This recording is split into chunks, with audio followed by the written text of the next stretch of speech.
tonight. I want to just tell you something that happened on Friday. I was filming for the Secret VOR Club for Saturday, about 3 o'clock on Saturday, and my phone rang. And normally I don't answer 079, whatever it is, because you never know who it might be, and you don't want to get involved in all that shite. So something told me to answer it. And it was Tommy Robinson who called me on Friday. And we spoke for an hour, and he told me what's going on in his life. I won't divulge what he told me. That would be indiscreet. But what I want you to know is I have, through my life, been very honored to meet so many incredible people. I've also interviewed people who I liked at the time who have later turned out to be scum-sucking pond life, Jimmy Savile being the most famous. I have interviewed people who have blown my mind with their charisma, their talent, their whatever. I have interviewed stars, legends, prime ministers, all kinds of things. And on the phone to Tommy, I have to say, I left the call with nothing but sympathy and empathy. He told me what's going on with his family, and he told me what he's trying to achieve. He is currently broadcasting the second of his documentaries and filming 2 more. And he is in fear of his life. There's no other way of saying it, because of people who want him gone, because they don't want him telling his story. I'm going to say this, and I'll leave it there. If your worst crime in life is protecting children, I am never going to not be on your side. If your worst crime is outing people who want to abuse young white women in this country, I've got your back.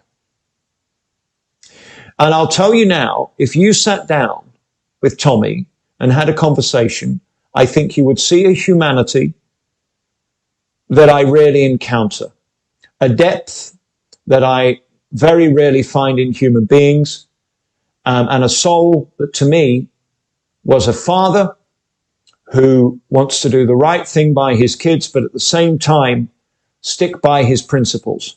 And in doing so, puts his family at risk, as you saw in Mexico. He told me what happened there. He told me what happened in Manchester. I want to tell you he's okay.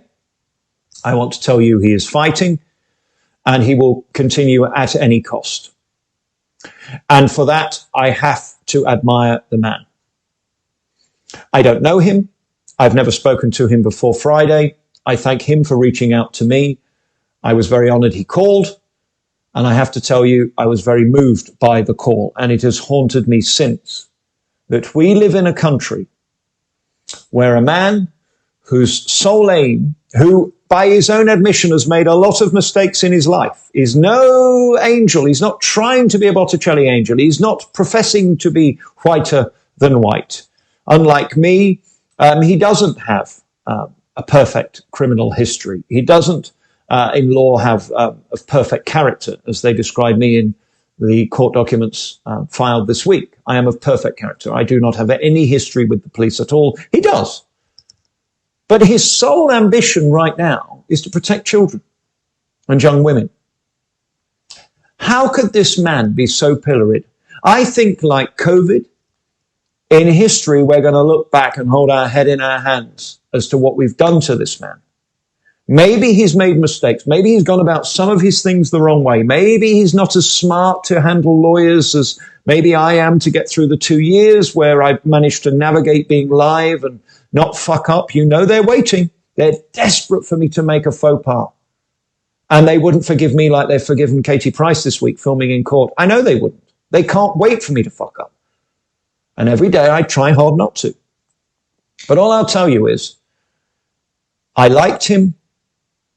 I felt huge empathy towards him, and his ambition to protect children and young women in this country should be applauded. And for those who want to judge him, well, maybe you should try speaking to him and seeing who the real man is, and delving a little deeper than the top headlines on the fucking lefty papers or on the news that want to besmirch and destroy this man and ruin his life and take away everything, simply for trying to protect young women and children. In any other world, he would be deemed a hero. I'll say no more.